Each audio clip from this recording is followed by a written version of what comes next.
protect their people. And so if they can't prove that every single item in there is harmless, they can't get them through. So that's why they have certain items that are prohibited. That's why they give you lists of ideas of things, because those are things that can get through customs for them. I love this video because it showed a box that brought a family to the Lord. A whole family came to the Lord from one box. And that's what every shoebox represents. It represents not just one person that gets it, but all the people that are affected by that one person who gets it. So it's time to start thinking about it. There's shoe boxes out there for you to take home. I didn't fold them up because it seems like they're easier to transport when they're flat. Take a shoebox, take some information, start filling it, and then we're bringing them back on November 16th. Thanks, sweetie. We've been doing this for about 30 years, or at least 30 years, and we just always encourage every family to do one. A lot of families do more than one, but if a family can do one, it's a great project. And it's one of those gifts, which we talk about at different times. It's one of those gifts that will be given that you will never know the result of usually. One of our missionaries who we've had here before, Seth, who's in Thailand, he actually was involved in the distribution of shoe boxes recently. And so kind of know someone personally who's been involved. But we encourage you to, put a shoe box together. Again, you can contact Barbara. You can look on the Samaritan's Purse website, give you all the information and so on. Let's go ahead and dismiss Kids to Kids Church, and we're going to jump into 1 Peter. Yes, we are still in 1 Peter. We've missed a few weeks. We are still in 1 Peter, and I will be saying that for a while now. We're in 1 Peter chapter 2. If you haven't, been around, or to catch you up, Peter was in prison in Rome. He'd been in prison for months. He dictated this letter to a man named Silas, who was his secretary. It was written to believers who had been scattered from their homeland, who had then made new homes in one of the 5 provinces of what we today call Turkey.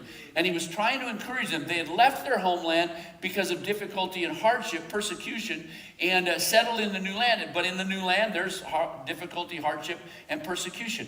And so that's what he's writing. He's trying to encourage these believers to stay strong. Keep your hands on Jesus, keep your eyes on Jesus, and stay strong in the middle of everything you're going through, because Jesus is your hope. And so that's what he's trying to encourage them with.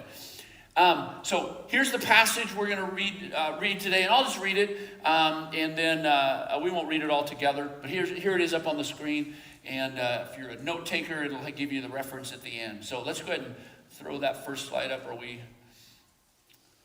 It didn't work. Okay. Daryl thought he had it all settled. So here's the scripture. It's in 1 Peter, if you're following along on your Bible or on your phone or something. It's 1 Peter chapter 2. Here's what he said. You who are slaves must submit to your masters with all respect. Do what they tell you, not only if they are kind and reasonable, but even if they're cruel. For God is pleased when, conscious of his will, you patiently endure unjust treatment. Of course, you get no credit for being patient if you are beaten for doing wrong. And he says, but if you suffer for doing good and endure it patiently, God is pleased with you. So we're just going to actually talk about one tiny portion of it today, and then we'll tackle the rest of it next week. But he says in the passage, he says, you who are slaves. You who are slaves. And it's an interesting, idea, just the whole idea of slavery. So that's what we're going to talk about today. It's what we're going to talk about next week. And the question that has to come up is, who's he writing to when he says, you who are slaves? Who's he writing to? What's he talking about? Especially when he says, you need to obey your masters with all respect, not only if they're nice to you, but if they're mean to you, if they're cruel. He says you're to obey them. And, we do have it. He says to obey them or submit to them with all respect. And so, what part does these instructions have to us today in the, 21st century? So that's what we're going to talk about over the next couple of weeks. I think this is a very important topic for Jesus followers. It's not an easy topic. I've prayed a lot this week. Some of you have prayed for me because it's kind of a little bit of I don't know, scary idea. And it's really important for us as Christians to understand what the Bible teaches about this and so on. Because of America's history is just filled with prejudice. There was slavery, as we all know, and the fallout of slavery and all that went on, and segregation and everything. It still impacts our world today in a very significant ways. And whether we like that idea or not, sometimes we just want to, kind of bury our heads, play the ostrich, bury our heads in the sand and not think about it. And, well, that's somebody else's problem because we live in the north. And we live in a rural area. So, we just, why would we want to talk about it? Why would we want to know about it? It's a hot topic. And even around the death of Charlie Kirk just recently, there's a lot of animosity that has come from certain segments of our society, even over his killing, because of the way that people have honored him.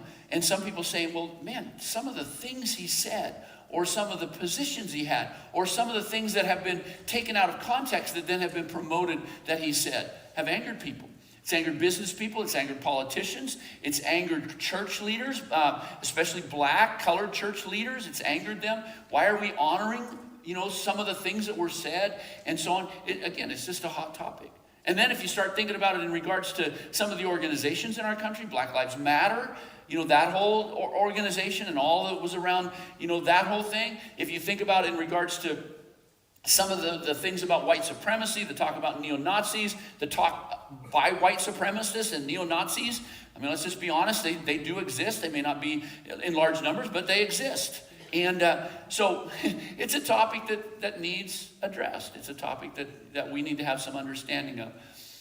And, if we don't know, I'm going to take you down a little side road here for a second. If we don't know the truth, if we don't know the history, if we don't know the history and the truth, what the Bible teaches, we are easily sucked into whatever the popular and loudest narrative or storyline is. Okay? So let me give you an example of that. So most of us in this room, at least the adults and then high school students, and maybe even younger than high school students, but definitely high school and above, have heard and I'm going to go a little off topic here for a second, have heard the narrative or the storyline that people are like 98.5% DNA is the same as monkeys or primates. We've all heard that we're only, it's like the difference between, a chimpanzee's DNA and my DNA is about 1.5%. That's it. So like 98.5%, the same DNA. And matter of fact, if you Google, so I just did this and I copied it and pasted it. So I Googled this line. What percentage of human DNA is the same as a chimpanzee? Here's the immediate answer that's given, by Google AI. Humans and chimpanzees share approximately 98.8%, they say 98.8, not 98.5, of their DNA. Though this percentage can change to about 96% when considering all types of genetic differences such as insertions and deletions. And you hear Bill Nye the Science Guy says that, those of you that know that name, and other science influencers now that are on, you get their things, reels on Facebook, you get Instagram, TikTok, there's just, everybody's on all those things, and you get this narrative or this storyline that we're 98.5% or 98.8%, same as a chimpanzee. Everybody with me? Because that's the loudest thing that's being presented. So I just changed my search in Google to say this. Give me the current research on DNA differences between humans and monkeys. Okay, so I changed the question just a little bit. What's the current research on this? Here's the answer. Again, the immediate answer that comes up. Current research shows that DNA differences between humans and their closest living relatives, chimpanzees, is approximately 1.2% when considering only a single difference in the DNA. But a closer to 13% or 15% when accounting for all of the differences in the DNA. and other complex rearrangements, unlike commonly the 1%, which focuses only on the substitution of one piece of DNA.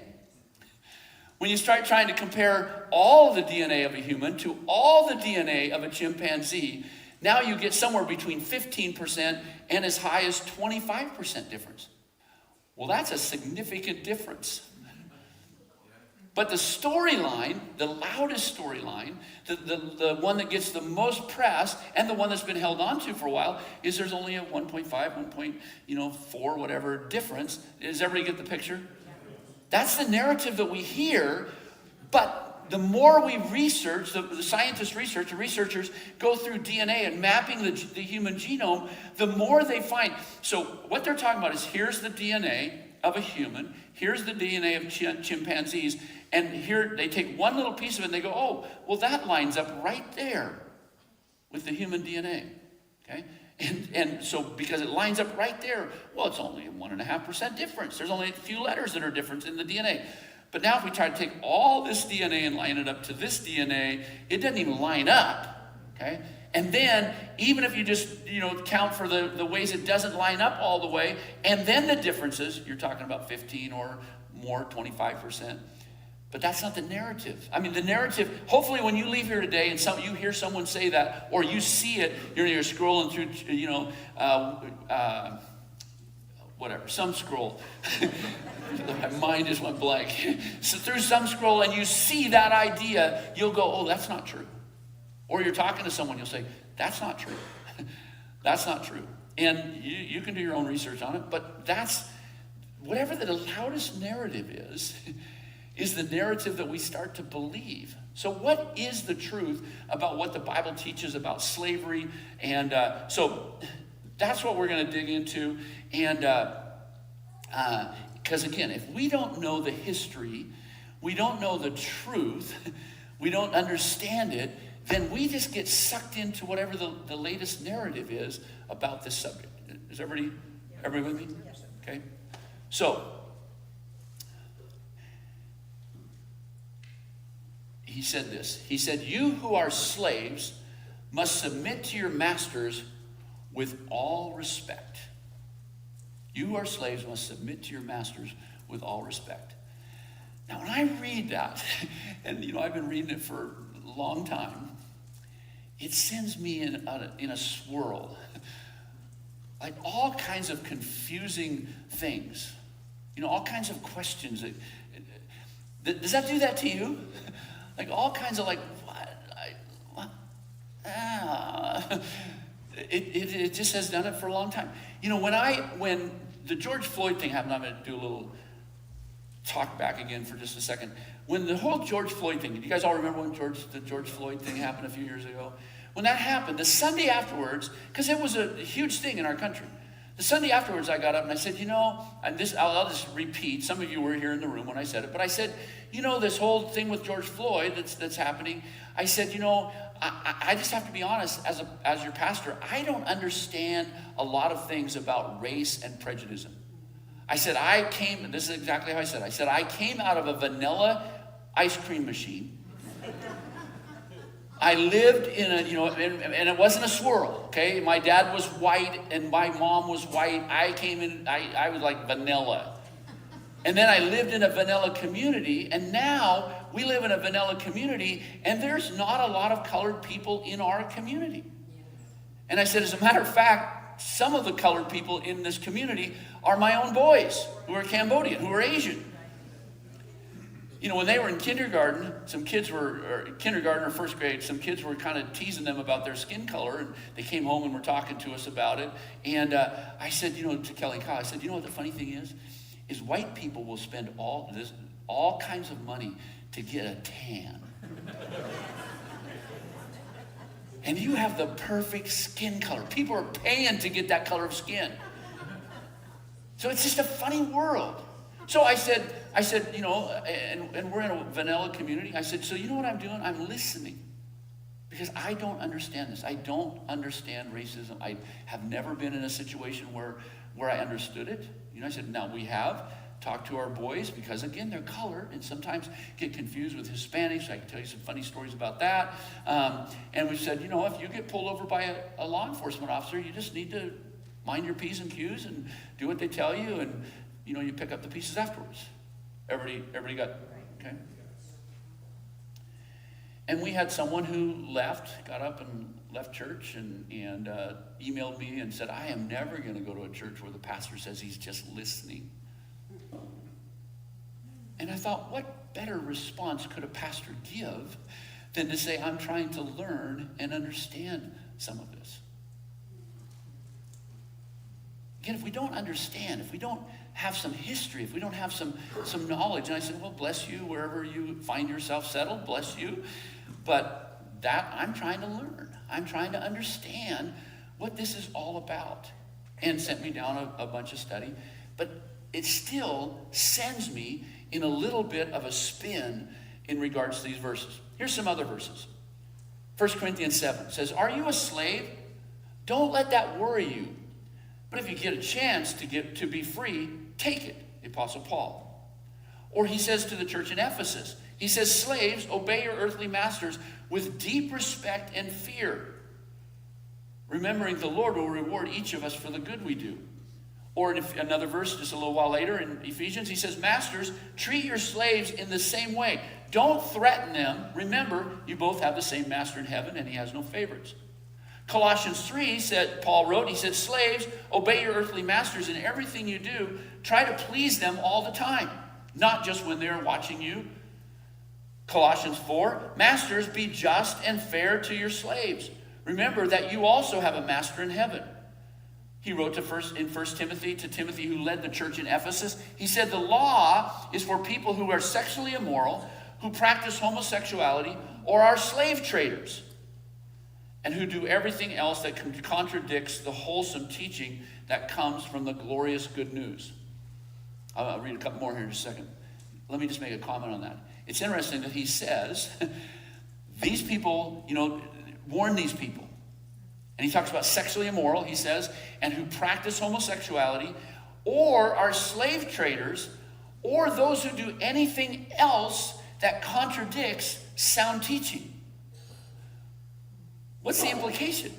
The implication is that slave trading contradicts sound teaching. That's what it says. That's the implication of it. He goes on in 1 Timothy a little later. He says but in the same letter, in the exact same letter, he says all slaves should should show full respect to their masters, so they will not bring shame on the name of God and his teaching. So here he says slave traders are doing things that are opposite of sound teaching, and yet slaves, you need to obey your masters. Seems a little disjointed. Okay, so again, what's going on? What's actually taking place in this? Or he writes to Titus, another church leader. He says, slaves must always obey their masters and do the best to please them. They must not talk back or steal, but must show themselves to be entirely trustworthy and good. And then they will make the teaching about God our Savior attractive in every way. Or in the book of Revelation, there's a passage in there, and people have argued for 2,000 years what it's all about, but it talks about the city of Babylon. Babylon the Great. And some people say that's the Catholic Church, and some people say it's America, and some people say it's, at one time it was Russia. At other times they said it was Germany. So like, what is that? I don't know. Okay, so I just tell you, I don't know what Babylon is. But here's what it says when the angel and the revelation that came to John is rebuking the city of Babylon. It says this: she bought great quantities of gold and silver and jewels and pearls and fine linen and purple and silk and scarlet cloth, things made of fragrant wood and ivory goods, and objects made of expensive wood and bronze and iron and marble. She also bought cinnamon and spice and incense, cattle, sheep, horses, wagons, and bodies. That is, human slaves. So again, the Bible just says all of these things. And one of the verses that I just have pondered, I have no idea. I just have all kinds of questions about. Is that okay that I tell you I have questions as a pastor? Is that okay? Because I don't have it all figured out. I don't know if I'll ever have it all figured out. The church hasn't had it figured out for 2,000 years. Why would I figure it out? Right? Okay. And some of you have been doing this longer than I have, been serving the Lord longer than I have, serving Jesus. And unless you think you have it all figured out, I would just tell you don't have it all figured out. Okay, just to clarify here. Here's what Jesus said. John chapter 15. He said, I no longer call you slaves because a master doesn't confide in his slaves. Now you are my friends since I have told you everything the Father has told me. He says, I don't call you slaves any longer because when I called you slaves, I didn't tell you everything that was going on inside of me. Everything that was going on. But now that you're no longer slaves, I can tell you all these things. That's the implication? I mean, that's the clear implication from the scripture. Is that at one point, he did, in some capacity, think of them as slaves. Does everybody see what I'm talking about here? So like, what's going on here? Like I don't get it. So let's talk for just, and I would like to tell you that by the time next week's over, next Sunday's over, you'll have it all figured out. But you won't have it all figured out. You'll probably have more questions than you came into the room with, because maybe you've never even thought about some of this stuff. But it has implications on 21st century life in America. All of this does. So let's talk about this. You know, in the Roman Empire, there were more than 60 million slaves in the Roman Empire. And the Roman Empire was, some people say it was at least for sure at that time, other than thinking about China, the largest empire the world had ever seen. Went all the way from Spain and England, all the way out, to parts of India, down into Africa. I mean, the Roman Empire was massive. And there were 60 million, of course the population was different than it is today, but there were 60 million slaves.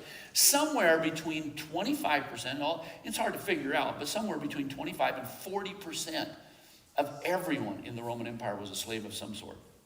That means every fourth person in this room would have been a slave. Or up to almost every other person in this room would have been slaves of some capacity. So it was a huge part of the Roman Empire. And in the Roman law saw the separation of humanity into those that were free and those that were slaves. That was the only two legal, categories that there were. Gaius, who was a Roman jurist, wrote in the early second century. He said this: the first division of humanity is into free and slaves. That was it. You were either a free person or you were a slave. Those two. And if you were free, it had one implication for how you were treated as legally. If you were a slave, it had another implication on how you were treated. And those were the two categories. Aristotle defined a slave as living property. He called it a living property, and then he said the slave is a living tool, and the tool is a lifeless slave. That's the attitude that was in the first century, in the years BC, 70, 170 BC, and then it was the mentality in the Roman Empire going from into the ADs, the early ADs. You know what I'm talking about, BC, AD, the zero and, okay. Slaves had no legal rights. Masters could beat them, brand them, abuse them physically and sexually. And just do whatever they wanted. That was the world. And so in the New Testament, there was these categories. There were slaves, there were freed slaves, and there were free people.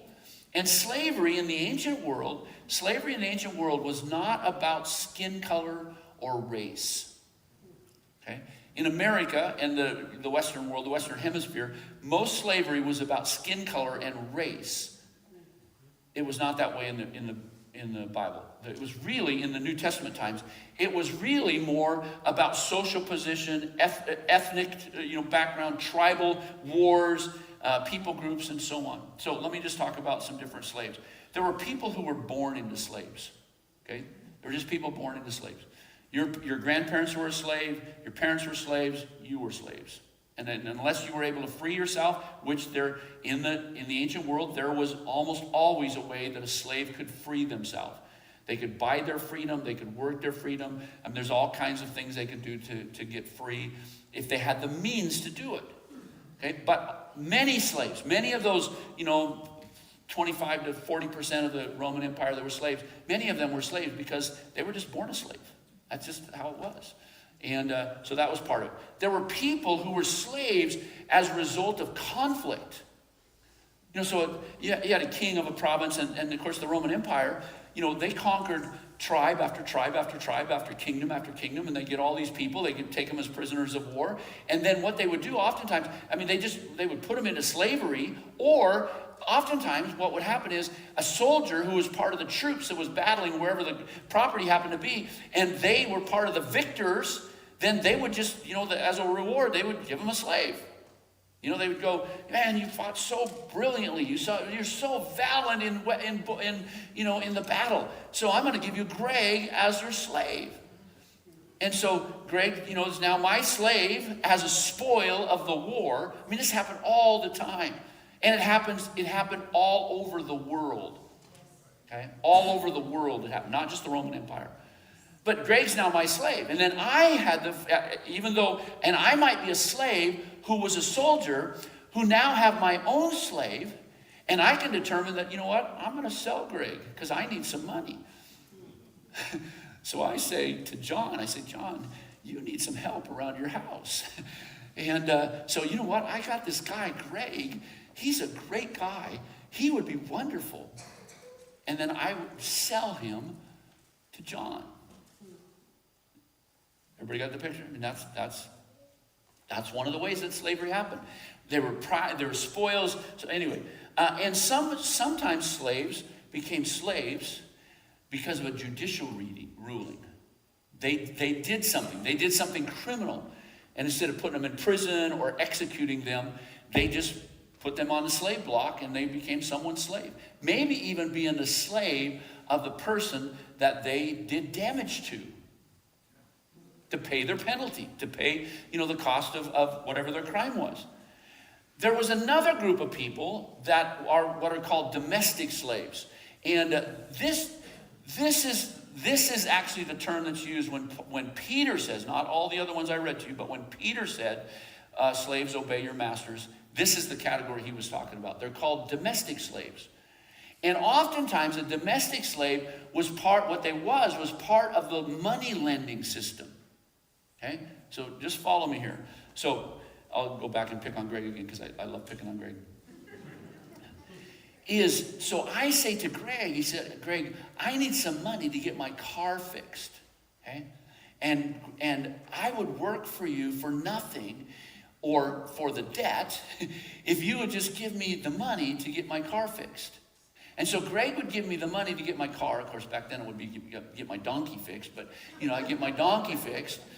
And then now I'm a domestic slave to Greg. And I have to work off that debt. Okay, does that make sense?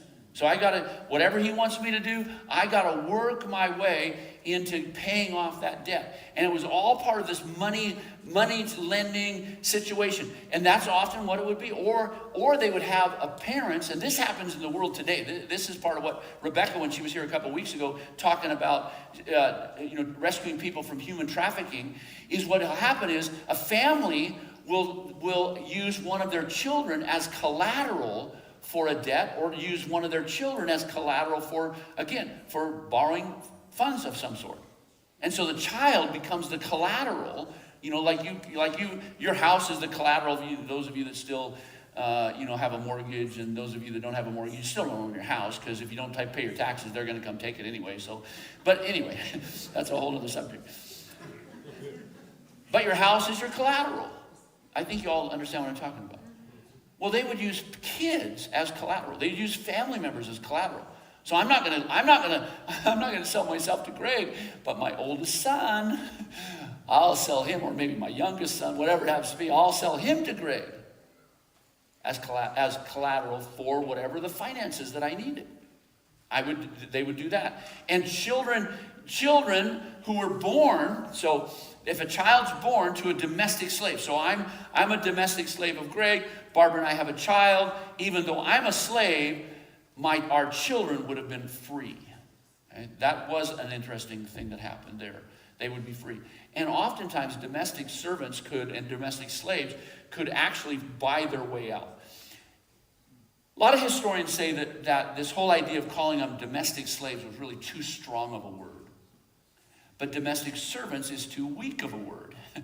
Because they were domestic slaves because they had an obligation to their master. So if you think about it, they're semi-permanent employees is what they are. Or those of you that know anything about the military, you join ROTC and you spend your time and they pay your school at the University of Washington or wherever it happens to be. You're part of ROTC. But when you graduate, you owe them 4 years.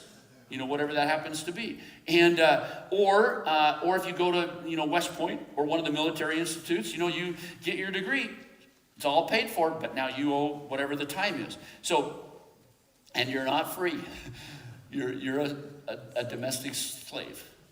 Everybody get the picture? Okay, so that's kind of what it's talking about. And some translations actually use the whole idea of a bondservant. Now let me show you how this works in the Bible. Many of you know the story. It's an Old Testament story. It's a great story. And it's about this guy named Jacob. He was one of the patriarchs. And Jacob fell in love with this young lady by the name of Rachel.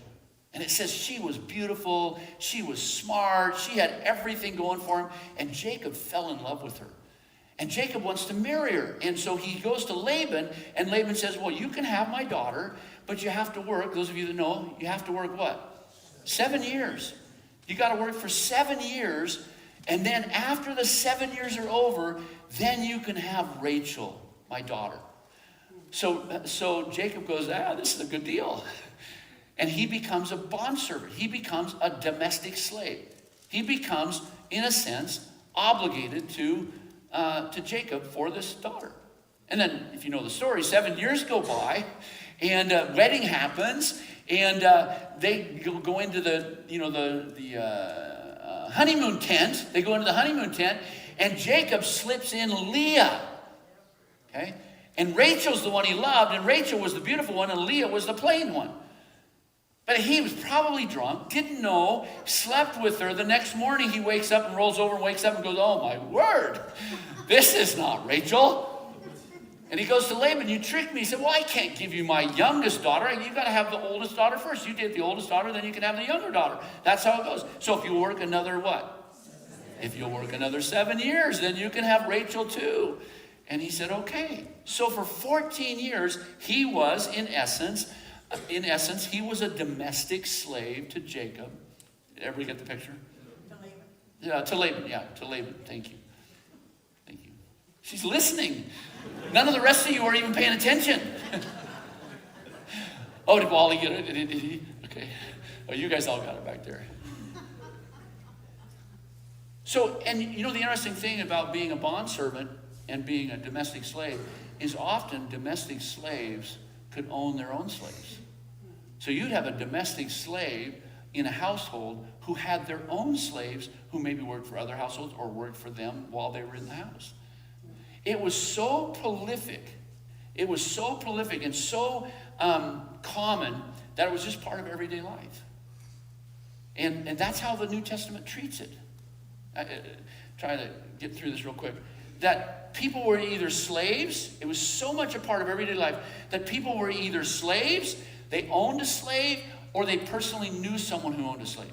There would have been no one who goes like, yeah, I don't own slaves. Okay, but do you know someone who owns slaves? Yeah, I know someone who owns slaves. I mean, it was just, again, it was part of everyday life. And it was so much a part of everyday life that Paul and Peter addressed slaves just as if they were some other part of society. He gives instructions to wives. We'll get there. He gives instructions to wives. He gives instructions to husbands. He gives instructions to government leaders. He gives instructions to church leaders. And he gives instructions to slaves, just as if they were in American and Western slavery that existed, during the slave period. A black person, let's say, who was, or a Native American or whatever else it happened to be, who was a slave, who was also a believer was often still treated as a second class or non-citizen. They couldn't sit with everyone in church. They couldn't be in church leadership. They couldn't have a part of church just in the regular, participation in church. Some churches wouldn't allow them to take communion with the whites. I mean, just all kinds of stuff. But in this time, slaves are treated by Paul and Peter and James and Jude and Jesus as if they're just part of the church. They didn't come in and go, oh, you're one of them, you sit over there. They just were integrated right into everyday church life. Does that make sense? So it is interesting that Peter never said anything about it. Paul never said anything about, in condemning. And so what is it with God not stopping slavery? I mean, that's got to be a question. Like 2,000 years ago when he starts this new thing called the church, why didn't God just go, slavery's over. No more slavery around the world. And anybody who's participating in slavery, we're just going to, vaporize them or whatever it happens to be, and all of a sudden you'd have half the population. Right? Or somewhere in that neighborhood. I mean, it's kind of like the whole human trafficking thing today. If God could just vaporize anybody that's involved in human trafficking, there would be thousands, millions of people disappear. That would disappear. They would just be, if he vaporized them.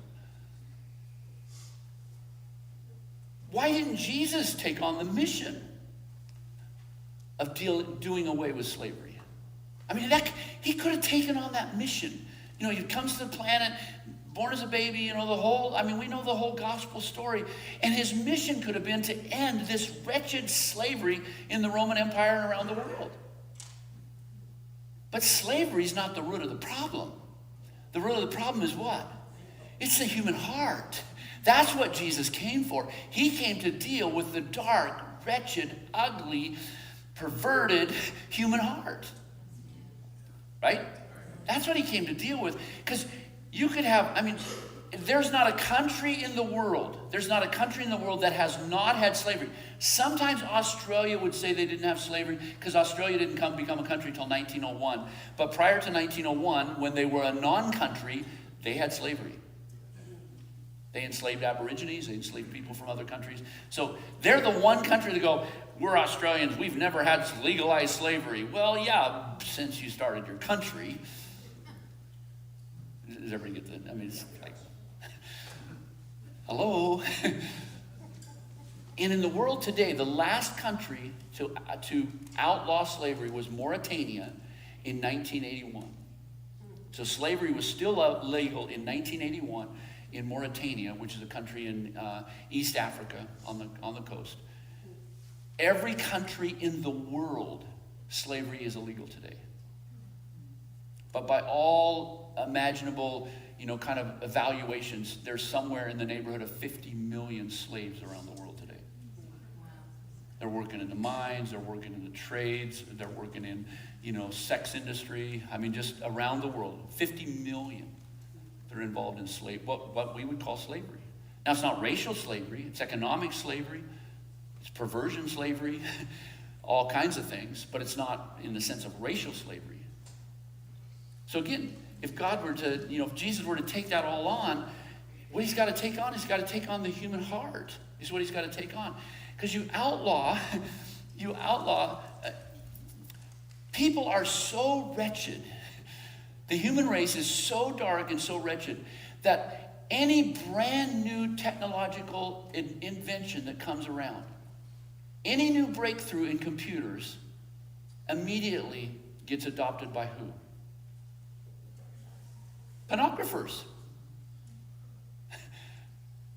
You're all looking at me like, what? They are on the front line of using every single technological advance that comes around. And that's human exploitation. That's what it is. And so what Jesus has to deal with, he's got to deal with the human heart. So now in the 20th and 21st century, we ask, well, why didn't the New Testament writers criticize all the whole slavery thing? I mean, it was there. But can you imagine if you're in the first century church and you start a protest against slavery in the Roman Empire, you immediately are executed. I mean, many of you know the whole story around Spartacus. That's what Spartacus was all about. Was this slave revolt in 70 BC, a slave revolt that happened, and the slave revolt was overthrown, and the Roman Empire, this is historical fact, this is not the movie legend or lore. The Roman Empire took 6,000 slaves, and they lined them up on either side of the Appian Way, which is the main road into Rome, for 120 miles, crucified them. Like street lights, just boom, boom, boom, boom, boom, for 120 miles to send the message, you do not revolt against slavery. Well, can you imagine being part of the early church and going, let's start a movement. Let's do something here. Let's start a movement. The early church would have disappeared. I mean, obviously, God's behind the church. He's the one that is building the church. He's the one that's caused the church to go for 2,000 years all around the world and continue to explode, in places all around the world. But you can just imagine, it would have wiped out the early church. It would have just been, boom, it's gone. So what these guys were all trying to do, including Jesus, was trying to do was teach them how to live in the circumstances of the world they were in. And that's what we're continually wanting to understand is how do we live this gospel, light, Jesus-centered life in the middle of the crazy world? Everybody with me? Yes. Now, again, it's hard to and there's all kinds of, of things to fight with. So let me just wrap this up. Here's where we're headed. Next week, we're going to talk about slavery in America and the Western Hemisphere. And hopefully, because I just told you that, you don't miss it. And regardless of when the Seahawks are playing, okay? Here's some questions I just have. Are the instructions given to slaves in the early believers, relevant to today? You guys know, if you've been around our church, that's my task.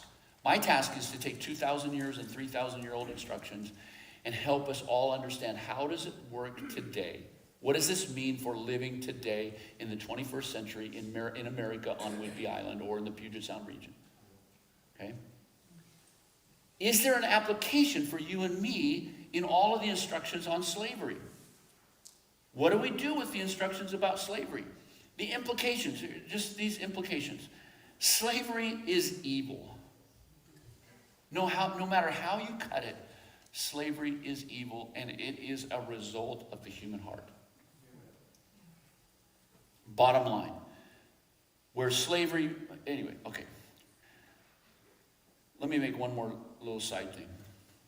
I don't think a person, even though this has been part of American history, I don't think a follower of Jesus can love God and love their neighbor and not be deeply bothered by slavery and racism.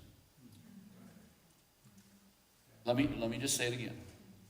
I don't believe that a follower of Jesus can really love God and love their neighbor. That's the greatest commandment. And then the second commandment, which is what? Like the first one. And not somehow be deeply troubled by racism and slavery in our modern world. Now, do I have the answers? I wish I did. Do I understand it all? I wish I did. But that is one of my conclusions. That the church the church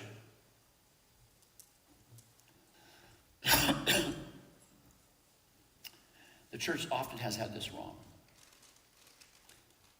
Somebody sent me a clip this week, because I mentioned that I was going to talk about the subject. Sent me a clip, and it was by a white preacher down south. Right now, who went on and on and on about how slavery was good for black people.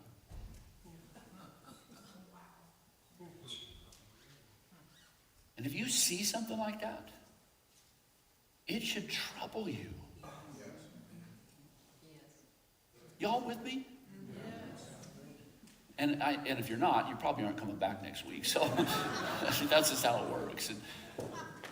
But that should trouble you when some of that nonsense is going around. Jesus, help us.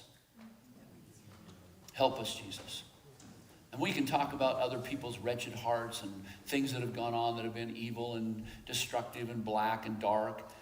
But Lord, I admit, and probably all of us in this room would admit, we've had lots of pockets of darkness. We've had lots of pockets of evil. We've had lots of pockets where our life was not right. And Lord, on this one, it is so important in our modern world. Lord, we're asking you to do surgery. We're asking you to correct mindsets. We're asking you to correct heart attitudes. Lord, that we could have your heart somehow for this subject. So help us as we think about it. Help us as we read it. Help it as, even this week, as we see things on the news, we see things as we're flipping through some, scrolling through some social media thing, and we see something. Lord, we would begin to have your heart about this topic and this subject. So do your work inside of us. And Jesus, I pray as I prep for next week, help me. Help me, help me, help me, Jesus. And you should all say what? Amen. Help Pastor Matt. Amen. Greg and Gloria are going to be up here. They'd love to pray with you. Don't leave here without getting prayer if you came looking for prayer. And we'll see you next week. God bless you.